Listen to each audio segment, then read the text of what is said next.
안녕하세요. 저는 김옥님입니다. 올해 71살이 되었어요. 제 인생 이야기를 들어보시겠어요? 저희 부모님은 저를 옥님이라고 지어주셨죠. 옥처럼 맑고 아름답게 자라라는 뜻이었대요. 하지만 그 시절, 우리 가족에게 삶은 그리 맑지도 아름답지도 않았어요. 어릴 적 기억은 항상 배고픔과 함께해요. 부모님은 저와 두 언니를 먹여 살리기 위해 밤낮 없이 일하셨죠. 아버지는 건설 현장에서 일용직 노동자로, 어머니는 시장에서 채소를 팔았어요. 그래도 우리 가족은 서로를 의지하며 살았답니다. 제가 5살 때였어요. 어느 날 시장에 따라갔다가 길거리 화가를 본 적이 있어요. 그분이 그림을 그리는 모습에 완전히 매료되었죠. 까만 먹으로 흰 종이에 그림을 그리는데 마치 마법 같았어요. 그때부터 저는 그림 그리기에 빠져들었답니다. 하지만 그림을 그리는 건 쉽지 않았어요. 종이와 연필을 살 돈이 없었거든요. 대신 땅바닥에 나뭇가지로 그림을 그렸어요. 때로는 담벼락에 수치로 그림을 그리다가 어른들에게 혼나기도 했죠. 그래도 저는 멈출 수 없었어요. 그림을 그릴 때만큼은 배고픔도 있고 행복했거든요. 학교에 들어가서도 그림 그리기를 멈추지 않았어요. 수업 시간에 몰래 책 귀퉁이에 그림을 그리다 선생님께 걸린 적도 많았죠. 하지만 미술 시간만큼은 제가 반에서 제일 행복한 학생이었어요. 미술 선생님은 제 그림을 보시고 타고난 재능이 있다며 칭찬해 주셨어요. 그때 처음으로 제 꿈이 생겼답니다. 화가가 되는 거였죠. 하지만 현실은 냉혹했어요.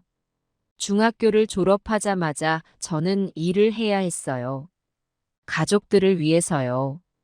봉제 공장에 취직해서 하루 종일 재봉틀을 돌렸죠. 손가락이 바늘에 찔려도 허리가 아파도 쉴 수가 없었어요. 그래도 틈틈이 공장 쓰레기통에서 주워온 종이 조각에 그림을 그렸어요. 그게 제 유일한 위안이었죠. 20살 때 지금의 남편을 만났어요. 그는 공장 옆 기계 수리점에서 일하는 김철수 씨였죠. 점심시간에 제가 그림 그리는 걸 보고 관심을 가져줬어요. 옥님 씨, 참 그림을 잘 그리시네요. 전문적으로 배워봐요. 그의 말에 가슴이 뛰었지만 저는 쓸쓸히 웃으며 대답했죠. 그럴 형편이 어디 있나요? 그냥 취미로 그리는 거예요. 우리는 1년 후에 결혼했어요. 철수 씨는 제게 다정한 남편이었죠. 결혼 첫날, 그가 저에게 작은 스케치북과 색연필 세트를 선물로 줬을 때 얼마나 감동했는지 몰라요. 여보, 꿈을 포기하지 마요. 언젠가는 당신이 진짜 화가가 될 수 있을 거예요. 그의 말에 눈물이 났어요. 하지만 현실은 녹록지 않았어요. 아들 상철이가 태어나고 3년 뒤에 딸 상희가 태어났죠. 아이들을 키우느라 정신이 없었어요. 남편과 저는 작은 분식집을 열어 함께 운영했죠. 아침 일찍 일어나 밤늦게까지 일했어요. 그림을 그릴 시간은 점점 줄어들었지만 가끔 아이들 얼굴을 그리면서 작은 행복을 느꼈답니다. 세월이 흘러 어느덧 저도 중년이 되었어요. 자식들은 자라 대학에 갔고 결혼도 했죠. 분식집 운영은 점점 힘들어졌지만 그래도 남편과 함께라 행복했어요. 가끔 틈틈이 그림을 그렸지만 여전히 취미일 뿐이었죠. 그래도 언젠가는 제대로 그림을 배워볼 수 있지 않을까 하는 작은 희망을 가슴 한구석에 품고 살았답니다. 하지만 인생이란 게 참 예측할 수 없는 거더라고요. 제 평범했던 일상이 한순간에 무너지는 데는 그리 오랜 시간이 걸리지 않았어요. 그리고 그 시작은 남편의 갑작스러운 병환이었답니다. 그날은 평범한 가을날이었어요. 남편과 저는 여느 때처럼 분식집을 열었죠. 점심시간이 막 지나고 한가해질 무렵이었어요. 남편이 갑자기 가슴을 부여잡더니 바닥에 쓰러졌어요. 제가 소리쳤지만 남편은 대답이 없었어요. 119에 전화를 걸고 구급차를 기다리는 동안이 제 인생에서 가장 길고 무서운 시간이었어요. 남편의 손을 잡고 제발 일어나라고 계속 중얼거렸죠. 구급차가 와서 남편을 병원으로 옮겼어요. 의사 선생님 말씀이 뇌출혈이랍니다. 수술을 해야 한다고 하더라고요. 수술실 앞에서 초조하게 기다리는 동안 아들 상철이와 딸 상희가 달려왔어요. 엄마, 괜찮으세요? 아이들이 걱정스러운 눈으로 물었죠. 저는 그저 고개를 끄덕이는 것밖에 할 수 없었어요. 내 안의 불안과 두려움을 아이들에게 보여주고 싶지 않았거든요. 다행히 수술은 성공적이었어요. 하지만 의사 선생님 말씀으로는 회복하는데 오랜 시간이 걸릴 거라고 했어요. 남편은 중환자실에서 의식 없이 누워 있었죠. 매일 병원에 가서 남편의 손을 잡고 이야기를 했어요. 여보, 빨리 일어나요. 우리 같이 분식집도 해야 하고 손주들도 보러 가야 하잖아요. 하지만 현실은 냉혹했어요. 병원비가 산더미처럼 쌓여갔죠. 분식집은 문을 닫을 수밖에 없었어요. 아들과 딸이 번갈아가며 병원비를 내주었지만 그들에게도 부담이 큰 걸 알 수 있었어요. 저축해둔 돈도 점점 바닥이 보이기 시작했죠. 남편이 쓰러진 지 6개월, 그는 결국 눈을 뜨지 못하고 세상을 떠났어요. 장례식장에서 저는 한동안 아무 말도 할 수 없었어요. 40년을 함께 살았는데 이제 혼자라니. 그제서야 눈물이 왈칵 쏟아졌어요. 장례를 치르고 집에 돌아왔을 때 그 집이 너무나 낯설게 느껴졌어요. 남편의 흔적이 곳곳에 남아있는데 정작 그 사람은 없었으니까요. 밤마다 남편의 사진을 보며 울었어요. 여보, 나 어떡해요? 난 이제 어떻게 살아야 해요? 시간이 지나도 슬픔은 줄어들지 않았어요. 오히려 현실적인 문제들이 저를 더 힘들게 했죠. 병원비와 장례비로 저축은 바닥났고 분식집도 없어 수입원이 없었어요. 그동안 모아둔 돈으로 겨우 월세를 내며 살았지만 그마저도 얼마 못 갈 것 같았어요. 어느 날 상철이가 찾아왔어요.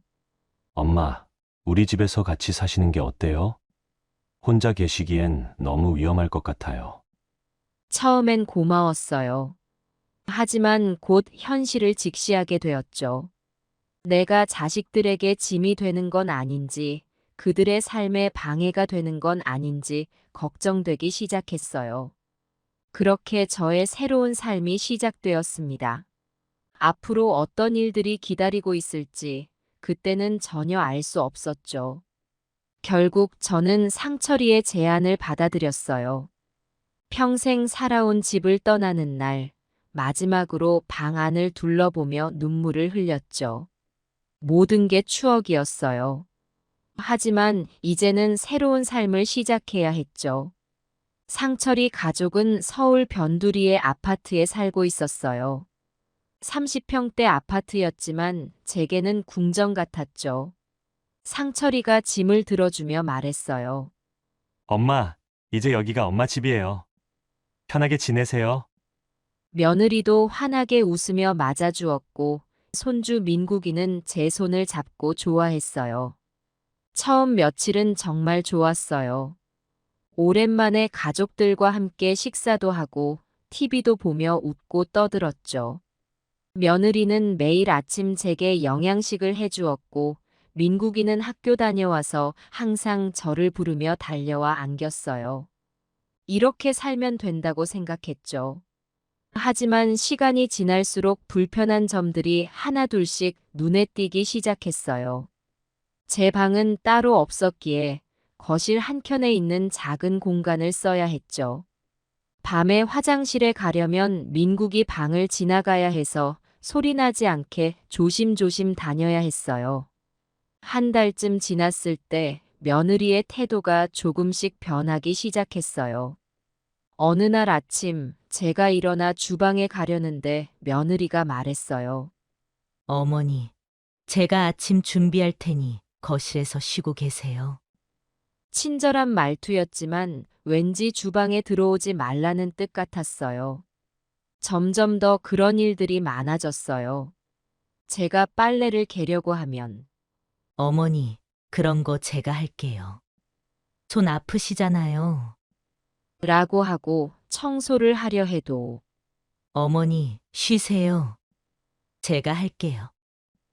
라고 했죠. 처음엔 고마웠지만 나중엔 제가 아무것도 할 수 없다는 느낌이 들었어요. 식사 시간도 점점 불편해졌어요. 제가 음식을 더 먹으려 하면 며느리가 어머니, 혈압 있으시니까 싱겁게 드세요. 라고 했고 가끔 제가 해먹고 싶다고 하면 어머니, 요새 기름값이 너무 비싸서 요리하기 힘들어요. 라고 했죠. TV를 보는 것도 눈치가 보였어요. 제가 좋아하는 프로그램을 보려고 하면 며느리가 어머니, 민국이가 공부할 시간이에요. 라며 TV를 꺼버렸죠. 점점 제 존재가 이 집에서 작아지는 것 같았어요. 상철이는 이런 상황을 잘 몰랐어요. 아침 일찍 나가 밤늦게 들어오는 생활이었거든요. 가끔 주말에 엄마, 불편한 거 없으세요? 라고 물어볼 때면 며느리의 눈치를 보며 아니, 다 좋아. 라고 대답할 수밖에 없었어요. 그러던 어느 날 며느리가 드디어 속마음을 털어놓았어요. 어머니, 사실 말씀드리기 곤란했는데, 우리도 살기가 너무 힘들어요. 애 학원비에, 대출금에, 어머니까지 모시려니 너무 버거워요. 형님네도 좀 모셔야 하는 거 아닌가요? 그 말을 듣는 순간 가슴이 무너지는 것 같았어요. 눈물이 왈칵 쏟아지려는 걸 겨우 참았죠. 그래, 알았다. 내가 상희한테 얘기해 볼게. 라고 겨우 대답했어요. 그날 밤 혼자 이불 속에서 울었어요. 내가 자식들에게 이렇게 부담이 되는 존재였나. 남편이 살아있었다면 이런 일은 없었을 텐데. 그리고 문득 떠올랐어요. 내가 그토록 좋아하던 그림. 그림이라도 그리면 마음이 조금은 나아질까? 다음 날 상철이에게 부탁했어요. 상철아, 엄마가 그림 그리고 싶은데 스케치북하고 연필 좀 사다 줄 수 있니? 상철이는 흔쾌히 승낙했지만 며칠이 지나도 사다 주지 않았어요. 나중에 알고 보니 며느리가 돈 없는데 그런 거 살 여유가 어디 있냐면서 말렸다더라고요. 그렇게 몇 달이 지났어요. 점점 더 이 집에서 제자리가 없어지는 것 같았죠. 밥을 먹을 때도 TV를 볼 때도 심지어 화장실을 가려고 해도 눈치를 봐야 했어요. 가끔은 제가 이 세상에 없었으면 좋겠다는 생각까지 들었죠. 어느 날 민국이가 학교에서 그린 그림을 들고 왔어요. 할머니, 내가 그린 거예요. 하며 자랑스럽게 보여주더라고요.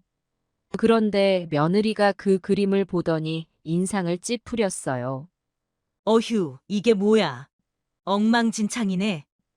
민국이의 얼굴이 순간 굳어졌어요. 저는 참을 수 없었어요. 안 돼, 그렇게 말하면 민국이가 상처받잖아. 이 그림 정말 잘 그렸어. 민국아, 할머니는 민국이 그림이 정말 마음에 든다. 그 말에 민국이는 환하게 웃었지만 며느리의 표정은 더욱 어두워졌어요.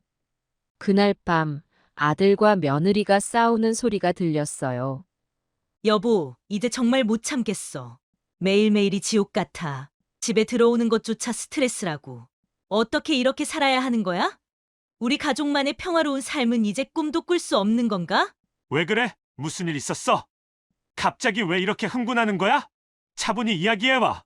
뭐가 그렇게 힘든 일이 있었는지 말해줘. 당신 어머니 때문에 내가 얼마나 스트레스 받는지 알아? 하루도 편할 날이 없어. 매 순간이 신경전이야. 어머니의 모든 행동이 눈에 거슬리고 그걸 참느라 나는 지쳐가고 있어. 오늘 또 민국이한테 그러셨잖아. 정말 참을 수가 없었다고. 엄마가 뭐라고 하셨는데?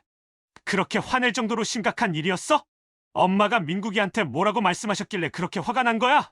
민국이 그림 보고 잘 그렸다고 하시는 거야. 내가 봤을 때는 형편없는 그림이었거든. 아니, 형편없다 못해. 엉망진창이었어. 그런 그림을 보고 잘 그렸다고 하면 어떻게 돼? 실력을 제대로 파악할 수 있겠어? 그게 뭐가 잘못됐다고 그래? 할머니가 손주 그림 예쁘다고 하는 게 뭐가 문제야? 그냥 손주 기 살려주려고 하신 말씀 아니야? 왜 그렇게 예민하게 반응하는 거야? 문제가 있지. 큰 문제가 있다고. 애한테 저런 식으로 말하면 어떡해. 애 교육에 안 좋은 영향을 미친다고. 아이의 미래를 생각해야 해. 현실을 제대로 알고 자라야 하는데 어머니는 계속 그렇게 하셔. 이러다 민국이가 어떻게 될지 생각해봤어? 무슨 소리야? 어떻게 안 좋은 영향을 미친다는 거야? 할머니가 손주 예뻐해주는 게 뭐가 그렇게 문제라는 거야? 너무 과민 반응하는 거 아니야? 그냥 할머니의 사랑 표현이라고 생각하면 안 돼. 현실을 제대로 알아야 하는 나이라고. 못하는 걸 잘한다고 하면 애가 실력이 는다고 생각하겠냐? 오히려 자기 실력을 과대평가하게 되고 노력할 기회를 놓치게 돼. 이게 얼마나 위험한 일인지 알아? 분명히 악영향을 미칠 거야. 그래도 할머니가 손주 기를 살려주는 건데 너무 부정적으로만 보는 거 아니야? 할머니의 사랑과 관심이 민국이에게 얼마나 중요한지 생각해봐. 그 사랑이 민국이를 더 크게 성장시킬 수도 있어. 사랑, 그게 무슨 사랑이야? 현실을 모르고 자란 아이가 나중에 얼마나 힘들어질지 알아? 지금 당장은 기분 좋을지 몰라도 나중에 현실과 부딪혔을 때 얼마나 큰 상처를 받겠어. 그게 과연 진정한 사랑이야? 너무 극단적으로 생각하는 거 아니야? 할머니의 칭찬 한마디에 그렇게 큰 영향을 받을 리가 없어. 우리가 바로 잡아주면 되잖아. 바로 잡아. 언제? 어떻게? 당신은 맨날 늦게 들어와서 아무것도 모르잖아. 내가 온종일 이런 일들 때문에 스트레스 받는 거야. 그리고 어머니께서 집안일도 전혀 안 하시잖아. 이게 말이 돼? 엄마가 연세가 있으신데 무슨 집안일을 하시겠어? 우리가 모셔야지. 효도도 못해. 효도, 그럼 우리는 뭐야? 우리 집에 왜 계셔? 여기가 요양원이야? 우리도 살기 힘든데 어머니까지 모시려니 너무 버거워. 진짜 요양원에 모시자. 미영아, 그게 무슨 말이야? 어떻게 우리 엄마를 요양원에 보내자는 거야? 그렇게 매정할 수가 있어? 매정, 현실적으로 생각해봐. 우리 살림 사정이 어떤지 알잖아. 애들 학원비도 빠듯한데 어머니 병원비에 생활비에 이러다 우리 집 망하는 거 아닌지 모르겠어. 돈이 전부야. 가족이 더 중요하지 않아? 엄마를 어떻게 버려? 가족, 당신 어머니만 가족이야. 우리 애들은? 우리 애들 미래는 어쩌고? 다 포기하라고? 왜 자꾸 극단적으로 몰고 가는 거야? 누가 애들 미래 포기하자고 해? 그냥 좀만 참고 같이 살자는 거지. 참아. 언제까지? 애들 인생 망칠 때까지? 당신은 아무것도 모르면서 참으라고만 하지 말고 해결책을 찾아봐. 이대로는 안 돼. 알았어, 알았다고. 내가 생각해 볼게. 그만 좀 해. 머리 아파. 생각만 하지 말고 빨리 뭔가 해. 더 이상은 정말 못 참겠어. 나도 내 삶이 있다고. 이렇게 살려고 결혼한 거 아니야. 다음 날 아침 무거운 공기가 집안을 감쌌어요. 어젯밤 상철이와 며느리의 싸움 소리가 아직도 귓가에 맴도는 것 같았죠. 식탁에 앉아 차를 마시고 있는데 상철이가 조심스레 다가왔어요. 그의 얼굴에는 어떤 말을 해야 할지 모르겠다는 표정이 역력했죠. 엄마, 상철이가 입을 열었어요. 목소리가 떨리는 게 느껴졌어요. 응, 왜 그러니? 제가 물었어요. 이미 무슨 말을 할지 짐작은 갔지만 그래도 들어보고 싶었어요. 상철이가 깊은 한숨을 내쉬더니 말을 이어갔어요. 엄마, 정말 미안한데 상인애도 좀 모셔야 할 것 같아요. 우리만 엄마를 모시는 것도 불공평하고 그 말을 듣는 순간 가슴이 찢어지는 것 같았어요. 예상은 했지만 실제로 들으니 너무나 아팠죠. 자식에게 버림받는다는 게 이런 느낌일까요? 눈물이 차올랐지만 꾹 참았어요. 제가 겨우 말했어요. 알겠다, 상철아. 상철이는 미안한 듯 고개를 숙였어요. 엄마, 정말 죄송해요. 우리도 형편이 어려워서.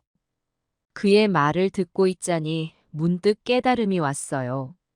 더 이상 이렇게 살 수는 없다고.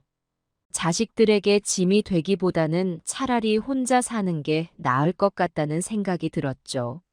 내가 여기 있는 한 이 가정의 평화는 없을 거예요. 깊은 숨을 내쉰 후 저는 결심한 듯 말했어요. 알았다, 상철아.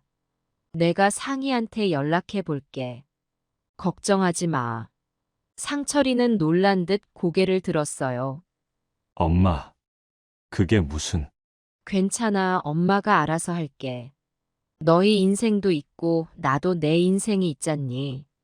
그렇게 말하고 나니 이상하게도 마음이 가벼워지는 느낌이 들었어요.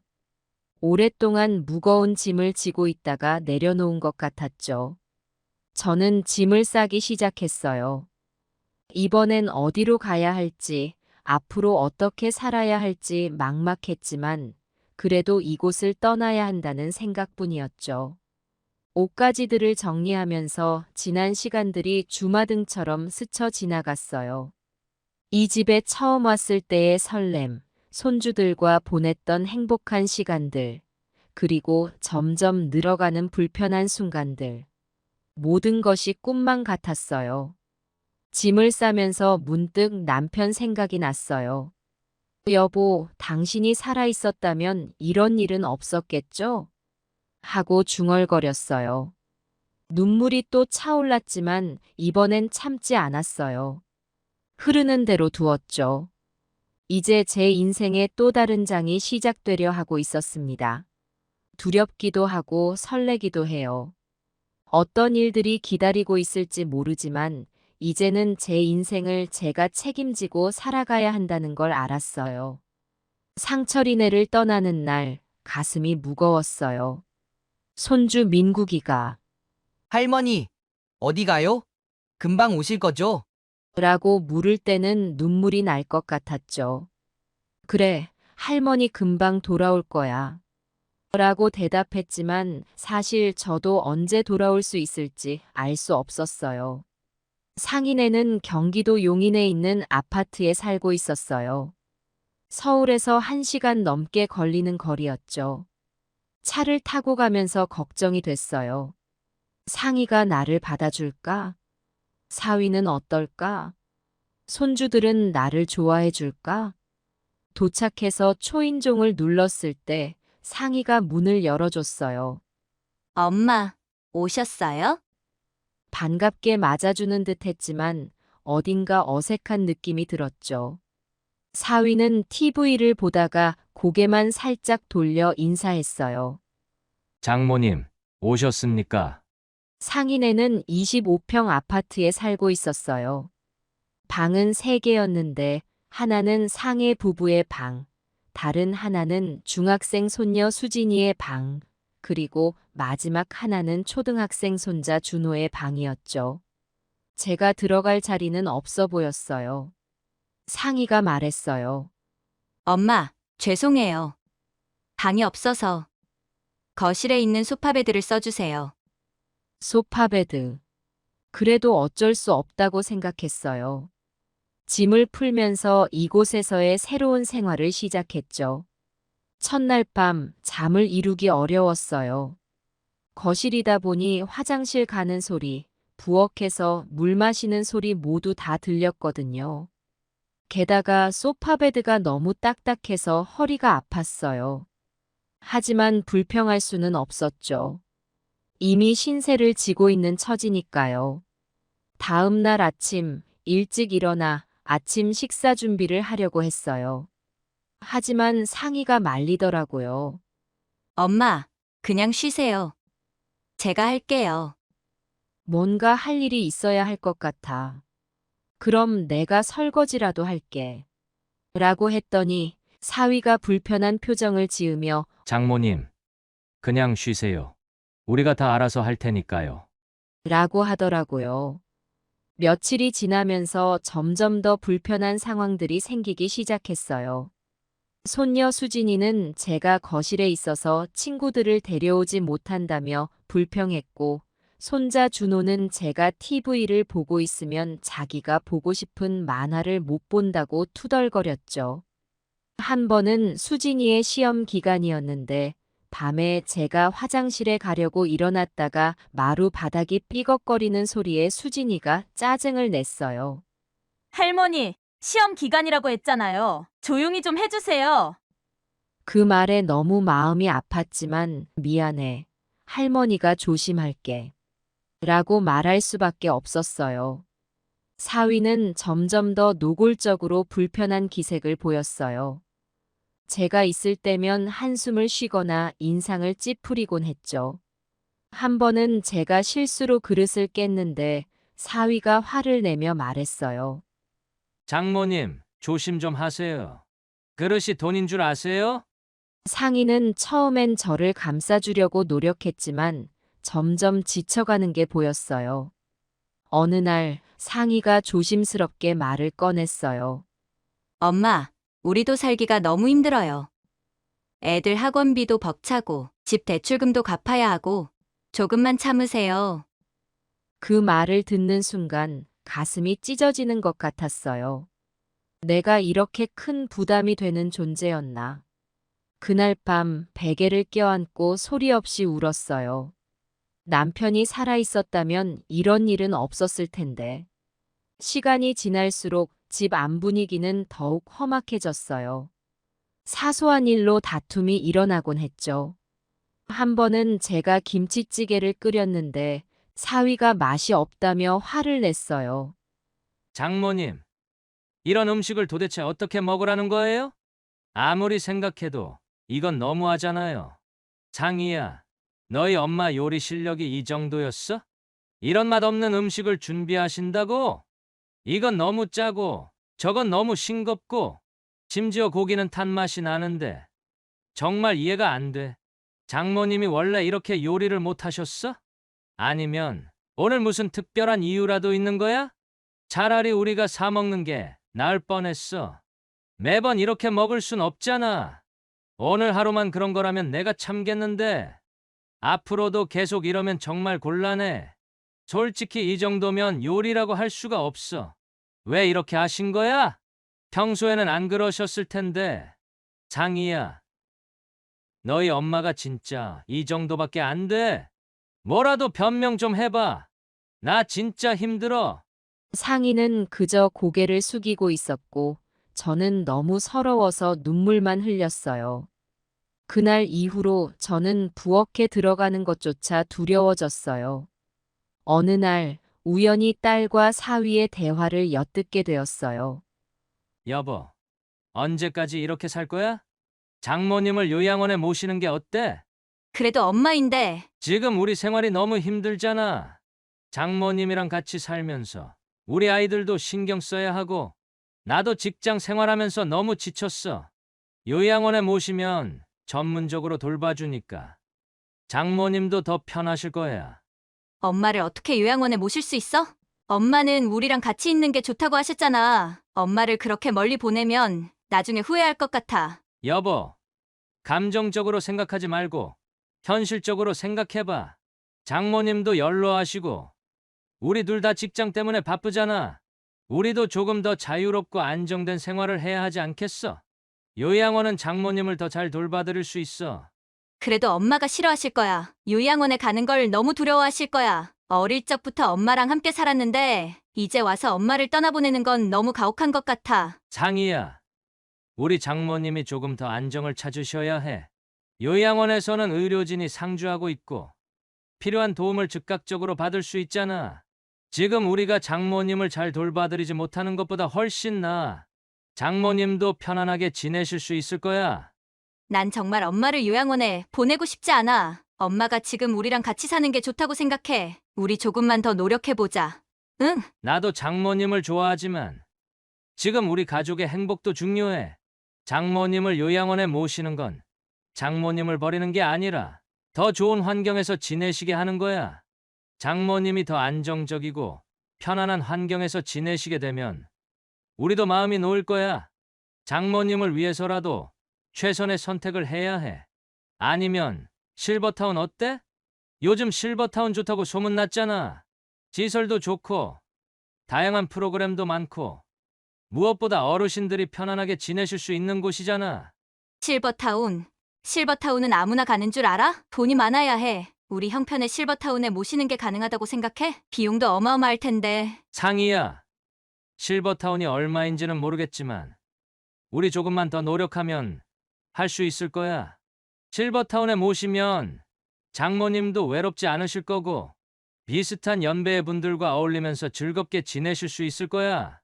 그리고 우리가 가끔 찾아가서 뵈면 되는 거고 요양원이나 실버타운은 장모님이 더 나은 삶의 질을 누릴 수 있는 곳이야.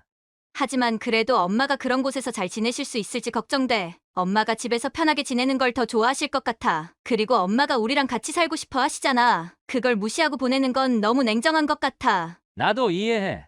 하지만 현실적으로 생각해보자고. 우리가 계속 이렇게 지내면 우리 가족 전체가 힘들어질 거야. 그리고 장모님도 우리 때문에 더 불편해지실 수 있어. 차라리 장모님을 더 좋은 환경에 모시는 게 우리 모두를 위한 길일 수 있어.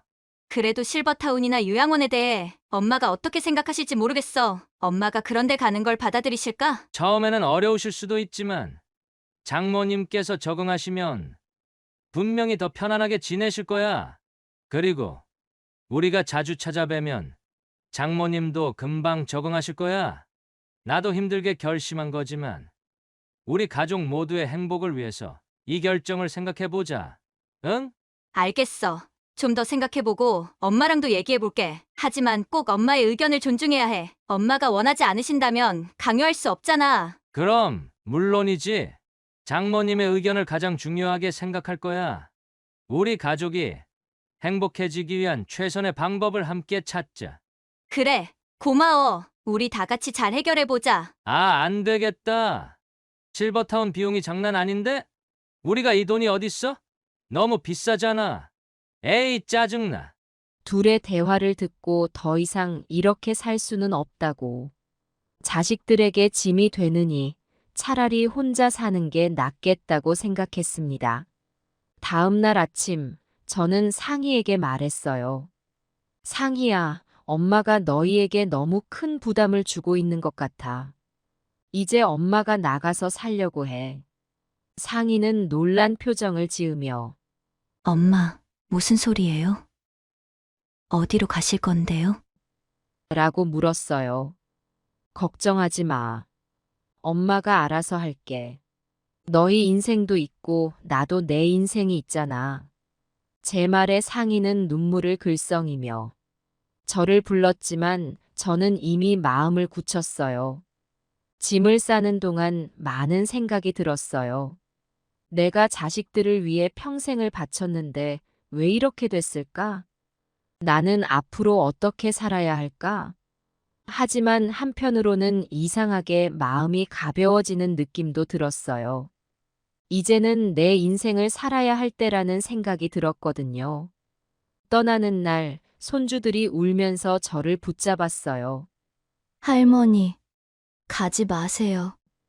그 모습을 보니 가슴이 아팠지만 이제는 돌이킬 수 없었어요. 상희는 눈물을 흘리며 엄마, 정말 가시는 거예요?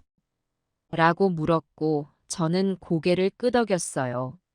집을 나서는 그 순간 제 가슴은 두려움과 설렘으로 가득 찼어요.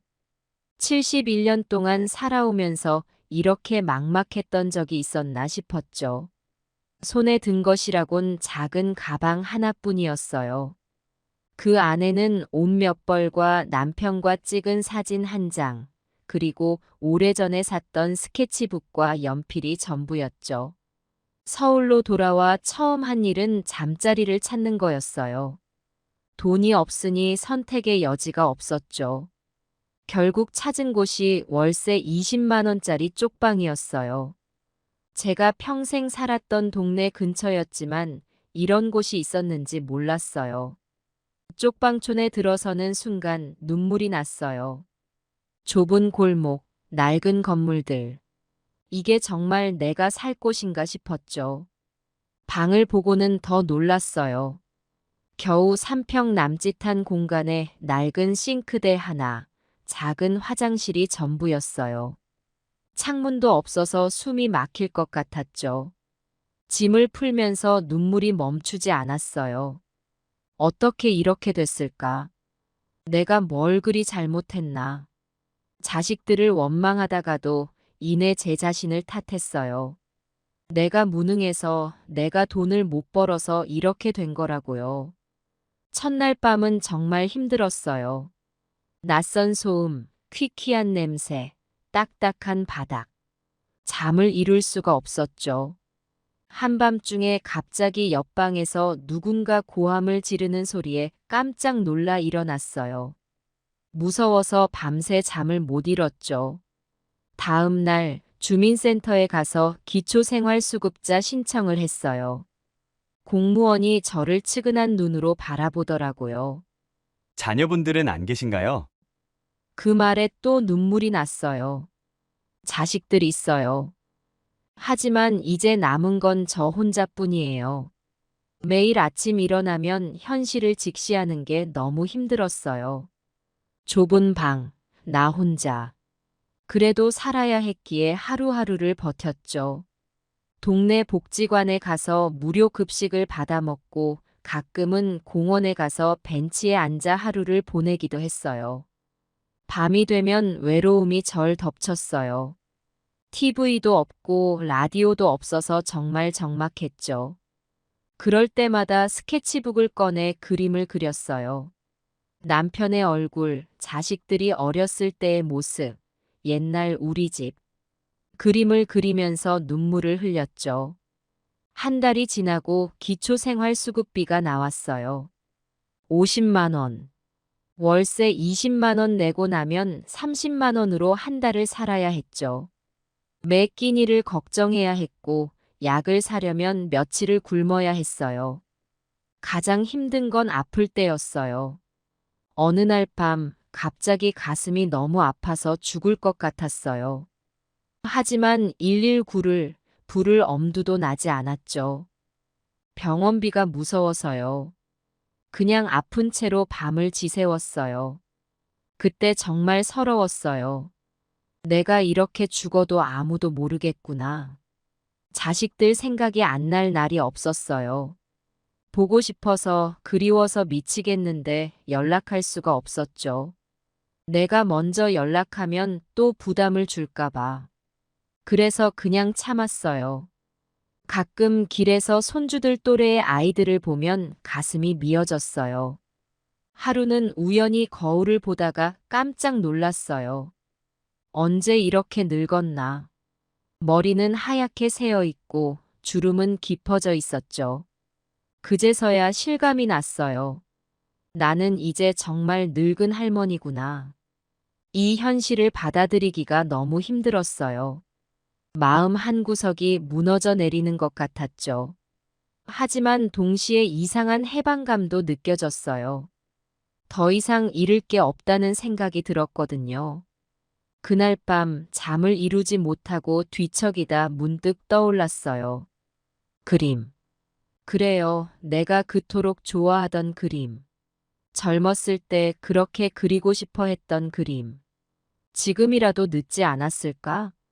다음 날 아침 일찍 일어나 근처 공원으로 나갔어요. 벤치에 앉아 주변을 둘러보니 모든 것이 그림의 소재로 보이더라고요. 나뭇잎 사이로 비치는 아침 햇살, 산책하는 사람들, 제잘거리는 새들. 하지만 종이도 연필도 없었어요. 잠시 망설이다 용기를 내어 공원 쓰레기통을 뒤졌어요. 다행히 누군가 버린 광고지와 연필 부러진 것을 찾을 수 있었죠. 처음엔 부끄러웠지만 그림을 그리고 싶은 마음이 그 부끄러움을 이겨냈어요. 떨리는 손으로 연필을 잡고 천천히 선을 그어 나갔어요. 처음엔 어색했지만 점점 손에 익숙해지더라고요. 나무 한 그루, 벤치에 앉은 사람, 날아가는 새. 하나씩 그려나가다 보니 시간 가는 줄 몰랐어요. 그림을 그리는 동안만큼은 모든 걱정을 잊을 수 있었어요. 자식들에게 버림받은 서러움, 앞으로의 삶에 대한 두려움, 모든 것이 잠시 멀어졌죠. 오직 눈앞의 풍경과 내 손끝에서 만들어지는 선들만이 존재했어요. 그렇게 며칠을 보내다 보니 점점 그림 실력이 늘어가는 게 느껴졌어요. 쓰레기통에서 주워온 종이들로 작은 스케치북을 만들었고 버려진 연필들을 모아 소중히 간직했죠. 매일 아침 공원에 나가 그림을 그리는 게 일과가 되었어요. 어느 날 공원에서 그림을 그리고 있는데 한 꼬마아이가 다가왔어요. 할머니, 그림 정말 예뻐요. 그 말에 가슴이 따뜻해졌어요. 오랜만에 듣는 칭찬이었거든요. 그 아이에게 그림을 선물했더니 정말 좋아하더라고요. 그 후로 종종 아이들이 다가와 그림을 구경하곤 했어요. 어떤 날은 노인정 할머니들이 와서 이야기를 나누기도 했고, 가끔은 젊은 사람들이 와서 그림에 대해 물어보기도 했죠. 그림 덕분에 조금씩 사람들과 소통하게 되었어요. 하루하루 그림을 그리다 보니 마음의 상처도 조금씩 아물어가는 것 같았어요. 여전히 힘든 순간들이 있었지만 그럴 때마다 그림을 그리며 위안을 얻었죠. 그림 속에 내 감정을 담아내다 보니 마음이 한결 가벼워지는 걸 느꼈어요. 이제 그림은 단순한 취미를 넘어 제 삶의 이유가 되어가고 있었습니다. 비록 남들 눈에는 허술해 보일지 모르지만 저에게는 소중한 보물이 되었어요. 그림을 통해 제 인생의 새로운 장을 써나가고 있다는 걸 깨달았습니다. 가을의 끝자락, 여느 때와 다름없이 공원 벤치에 앉아 그림을 그리고 있었어요. 낙엽이 흩날리는 풍경을 스케치하고 있었죠. 그때 한 중년 남성이 다가왔어요. 실례합니다. 할머니, 그가 공손하게 말을 걸었어요. 그림 좀 봐도 될까요? 저는 조금 당황했지만 고개를 끄덕였어요. 그는 한동안 제 그림을 유심히 들여다보더니 감탄사를 내뱉었어요. 와, 정말 아름다운 그림이네요. 이런 그림을 공원에서 보게 될 줄이야. 그의 진심 어린 반응에 저도 모르게 얼굴이 붉어졌어요. 별거 아닌데요. 아닙니다. 정말 대단해요. 그가 말했어요. 제 이름은 강민우라고 합니다. 미술 평론가로 일하고 있어요. 강민우 씨는 제 그림에 대해 이것저것 물어보았어요. 언제부터 그렸는지, 어떤 생각으로 그리는지 이야기를 나누다 보니 시간 가는 줄 몰랐어요. 할머니, 혹시 이 그림들을 전시해보고 싶으세요? 갑자기 그가 물었어요. 순간 귀를 의심했어요. 전시요? 제 그림을요? 강민우 씨는 진지한 표정으로 고개를 끄덕였어요. 네. 할머니의 그림에는 특별한 무언가가 있어요. 삶의 이야기가 담겨 있달까. 많은 사람들이 공감할 수 있을 거예요. 처음에는 망설여졌어요. 내 그림이 과연 전시할 만한 가치가 있을까? 하지만 강민우 씨의 진심 어린 눈빛을 보니 용기가 났어요. 그래요, 한번 해볼까요? 제가 조심스레 대답했어요. 그날 이후로 제 인생은 완전히 달라지기 시작했습니다. 강민우 씨의 도움으로 작은 갤러리에서 전시회를 열게 되었어요. 준비 과정은 쉽지 않았어요. 밤낮으로 그림을 그렸고 액자를 고르고 전시회 포스터도 만들었죠. 모든 게 처음이라 두렵기도 했지만 한편으로는 설레기도 했어요. 드디어 전시회 당일 떨리는 마음으로 갤러리에 도착했어요. 하지만 처음 몇 시간 동안은 찾아오는 사람이 거의 없었어요. 실망감이 밀려왔죠. 역시 내 그림은.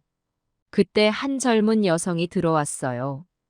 그녀는 한참 동안 제 그림들을 보더니 갑자기 눈물을 흘리기 시작했어요. 할머니, 이 그림들이 제 이야기 같아요. 그녀가 말했어요. 저도 최근에 부모님을 요양원에 모셨거든요. 그 죄책감과 슬픔이 이 그림에 다 담겨 있어요. 그 여성의 말에 저도 눈물이 났어요. 서로 아무 말 없이 껴안고 한참을 울었죠. 그 일을 계기로 입소문이 나기 시작했어요. 점점 더 많은 사람들이 전시회를 찾아왔고 그들 모두 제 그림에 깊은 감동을 받았다고 해요. 전시회는 예상치 못한 대성공을 거뒀고 연장 전시까지 하게 되었죠. 마지막 날 전시회장은 발 디딜 틈 없이 사람들로 가득 찼어요. 그들 중에는 미술계의 유명 인사들도 있었고 평범한 시민들도 있었어요. 모두가 제 그림 앞에서 깊은 감동을 받는 모습을 보며 가슴이 뭉클해졌어요. 강민우 씨가 제게 다가와 말했어요. 축하드려요. 김옥님 할머니. 이제 당신은 진정한 예술가예요. 그 말을 들으며 생각했어요. 그래, 나는 71세의 나이에 새로운 삶을 시작했구나. 전시회 이후 제 인생은 완전히 달라졌어요. 그림이 하나둘 팔리기 시작했고 여러 갤러리에서 연락이 왔어요. 유명 백화점 문화센터에서는 제게 그림 강좌를 맡아달라고 제안하기도 했죠. TV 프로그램에 출연해 달라고 하며 저와 이야기를 나누기도 했어요. 71세 할머니의 감동적인 인생 그림이라는 제목으로 다큐멘터리를 만든다고 했어요. 근데 이건 쑥스러워서 나중으로 미뤘죠. 대신 잡지에 늦깎이 화가의 인생 역전이란 제목으로 제 이야기를 실었어요. 사람들은 제 그림에서 희망을 본다고 했어요. 나이 들어서도 새로운 시작이 가능하다는 것, 어려움 속에서도 아름다움을 찾을 수 있다는 것. 그런 메시지가 많은 이들에게 위로가 된다고 하더라고요. 경제적으로도 많이 나아졌어요. 그림이 팔려 수입이 생기면서 더 이상 쪽방에 살지 않아도 되게 되었죠. 작은 투룸이지만 제 집을 마련할 수 있었어요. 처음으로 제 그림을 그릴 수 있는 공간도 생겼죠. 하지만 가장 큰 변화는 마음의 변화였어요. 더 이상 제 자신을 쓸모없는 존재라고 생각하지 않게 되었어요. 제 그림으로 누군가에게 위로와 힘이 될 수 있다는 사실이 제게 큰 자부심을 주었죠. 그러던 어느 날 전혀 예상치 못한 전화를 받았어요.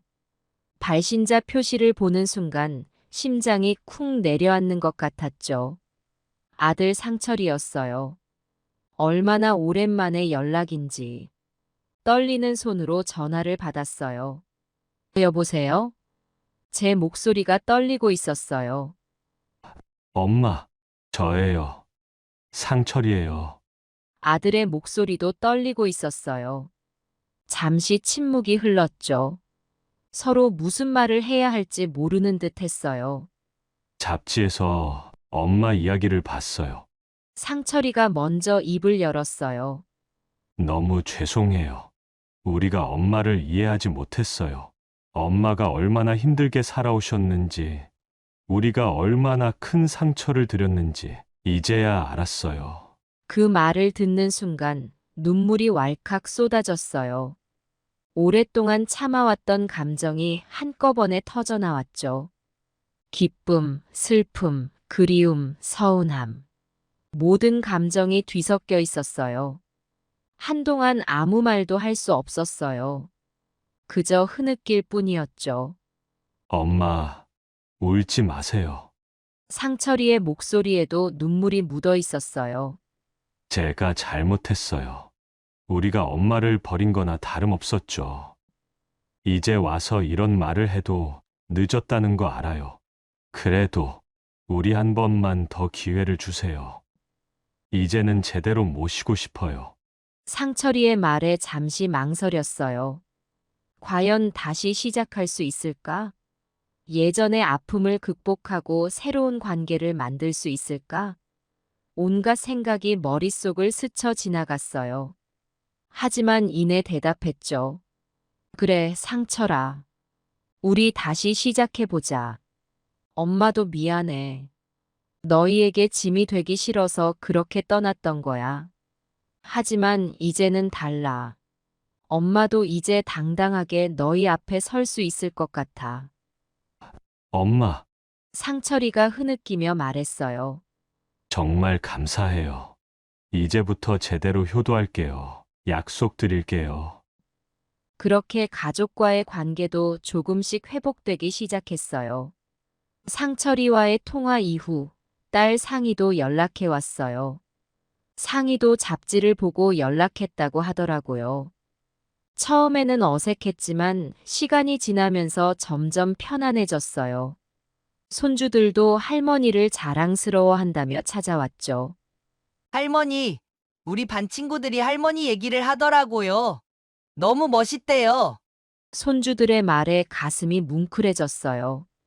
한때는 버림받았다고 생각했는데 이제는 손주들에게 자랑스러운 할머니가 되다니. 71세의 나이에 저는 완전히 새로운 삶을 살게 되었어요. 이제는 매일 아침 일어나면 설렘으로 가득 차요. 오늘은 어떤 그림을 그릴까, 어떤 사람들을 만날까 기대하면서요. 전에는 하루하루가 두렵고 불안했는데 이제는 매일이 새로운 모험 같아요. 화실에 앉아 붓을 들 때면 지나온 날들이 떠올라요. 남편과의 행복했던 시절, 자식들을 키우며 겪었던 고난, 그들에게 버림받았다고 느꼈던 고통스러운 나날들. 그리고 지금의 행복한 순간들까지. 돌이켜보면 제 인생은 참 굴곡이 많았어요. 한때는 그 굴곡이 너무 싫었죠. 왜 나에게만 이런 시련이 닥치는 걸까 하고 원망도 많이 했어요. 하지만 지금은 그 모든 것이 제 그림의 밑거름이 되었다고 생각해요. 슬픔도 기쁨도 절망도 희망도 모든 것이 제 그림 속에 녹아있죠. 이제는 그 모든 경험이 제 그림의 깊이를 더해준다는 걸 알아요. 젊었을 때는 몰랐던 세월이 주는 깊이가 있는 거죠.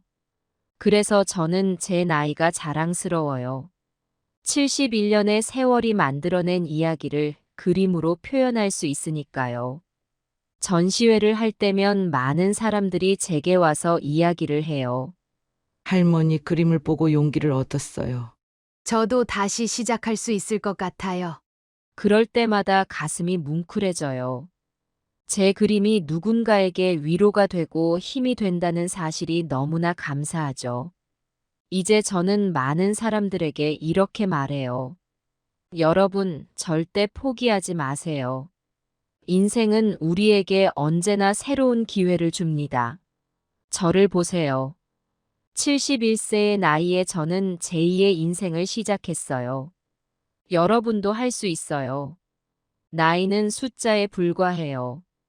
중요한 건 여러분의 열정과 의지예요. 제 이야기를 들은 사람들 중에는 실제로 새로운 도전을 시작한 분들도 많아요. 60대에 글쓰기를 시작한 분, 50대에 제빵사가 된 분. 그분들의 이야기를 들을 때마다 제 가슴도 뜨거워져요. 제가 작은 불씨가 되어 누군가의 인생에 불을 지폈다는 게 너무나 기쁘고 감사해요. 물론 아직도 힘든 순간이 있어요. 가끔은 건강이 좋지 않을 때도 있고 그림이 마음대로 되지 않을 때도 있죠. 하지만 그럴 때마다 저는 제 자신에게 말해요. 괜찮아, 이것도 지나갈 거야. 내일은 더 좋은 날이 올 거야. 제 이야기가 누군가에게 작은 희망이 되길 바라며 오늘도 저는 붓을 듭니다. 아직 그려나가야 할 인생의 그림이 많이 남아 있으니까요. 제 인생의 마지막 순간까지 저는 계속해서 그림을 그리고 싶어요. 그게 제 인생을 완성하는 길이라고 믿기 때문이에요. 여러분, 여러분의 인생도 아름다운 그림이 되길 바랍니다. 지금 당장은 힘들고 어두워 보일지 모르지만 그 어둠 속에서도 빛은 존재한다는 걸 기억하세요. 그 빛을 찾아 나서는 용기만 있다면 여러분도 분명 새로운 인생을 시작할 수 있을 거예요. 저처럼 말이에요. 여러분, 제 이름은 김종남입니다.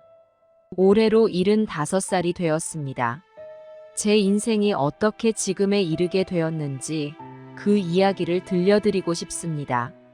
지금은 비록 제가 초라해 보일지 모르지만 한때는 저도 꽤나 잘 나가는 사람이었답니다. 젊었을 적 저는 꽤나 성공한 사업가였습니다. 모두가 어려웠던 시절 저는 작은 전자제품 가게 하나로 시작했습니다. 그때를 생각하면 지금도 가슴이 뭉클해집니다. 허름한 20평 남짓한 가게에서 아내와 함께 밤낮으로 일했던 그 시절 말입니다. 손님 한 명 한 명이 소중했고 물건 하나를 팔 때마다 가슴이 벅찼습니다. 그렇게 시작한 작은 가게가 20년 만에 중견기업으로 성장했습니다. 직원이 300명이 넘는 회사로 말입니다. 그때는 정말 세상을 다 가진 것 같았습니다. 주위에서는 저를 신화라고 불렀고 젊은 사업가들은 저를 롤모델로 삼았습니다. 사업 강연을 해달라는 요청도 많이 받았죠. 그럴 때마다 저는 성실과 정직이 성공의 비결이라고 말했습니다.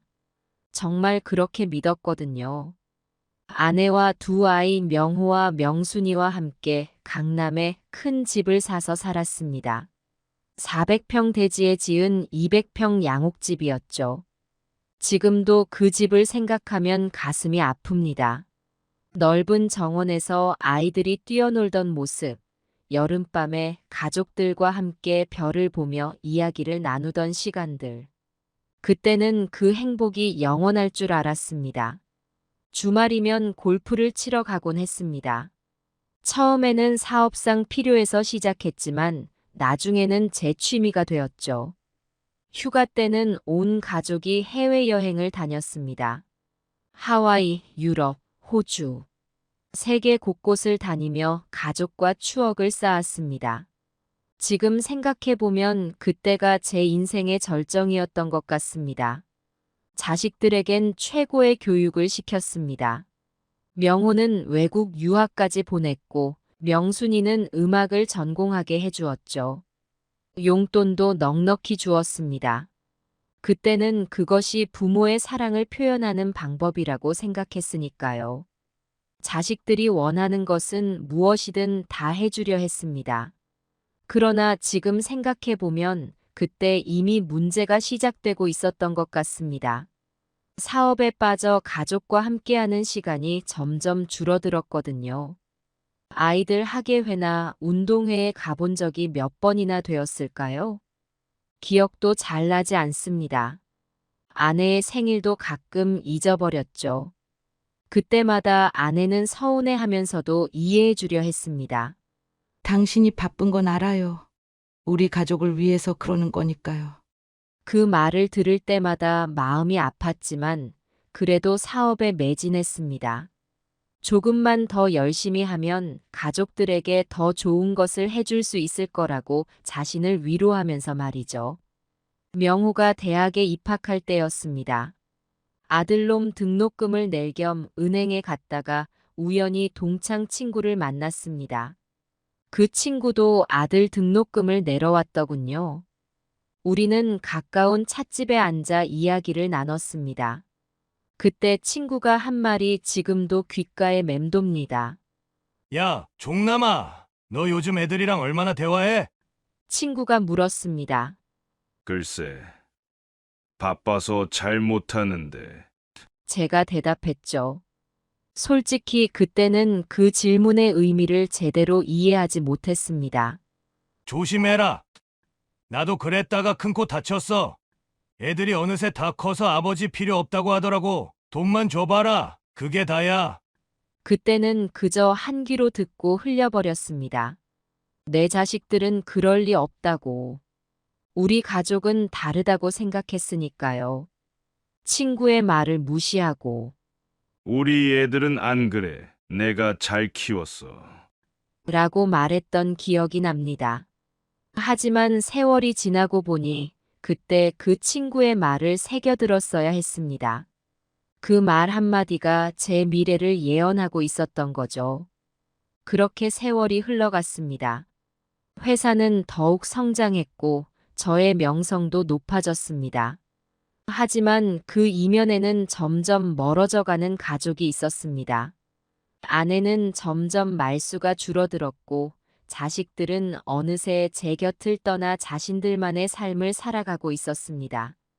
그때는 미처 깨닫지 못했지만 우리 가족은 이미 조금씩 무너져가고 있었던 겁니다.